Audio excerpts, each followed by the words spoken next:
Good night good night. మీరంతా మీ రూమ్కి వెళ్ళండి. వెళ్ళండి త్వరగా.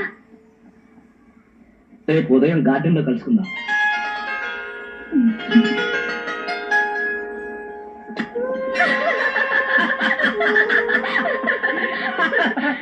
మొత్తానికి రొట్టె విరిగి నేతిలో పడ్డట్టు దొంగల్లా వచ్చి దొంగల్ని పట్టుకుని హీరోలు అయిపోయారు. ఒకవేళ వాళ్ళని నువ్వే సెటప్ చేసావా? నువ్వు హాస్టల్లో ఉండడం వల్ల అసలు గొడవ అంతా వచ్చింది. మీ పేరెంట్స్ ఇక్కడ లేరా? నా పేరెంట్స్ ఆర్మీలో ఉన్నారు. జబల్పూర్. చాలా స్ట్రిక్ట్. మీ పేరెంట్స్? మా పేరెంట్స్ ఇక్కడే ఉన్నారు. వాళ్ళకి నేనంటే చాలా ప్రేమ. నా మాట ఎవ్వరూ కాదని. నేనంటే వాళ్ళకి అంత నమ్మకం. నా గురించి ఎవరు ఏం చెప్పినా సరే వాళ్ళు నమ్మరు. అలాగా? అయితే నేను తప్పకుండా వాళ్ళని కలవాలి. అమ్మమ్మా అమ్మమ్మా. ఎందుకు అలా అరుస్తావ్? మా అమ్మమ్మ. నమస్కారం. ఈ అమ్మాయి నా ఫ్రెండ్ లత. Music college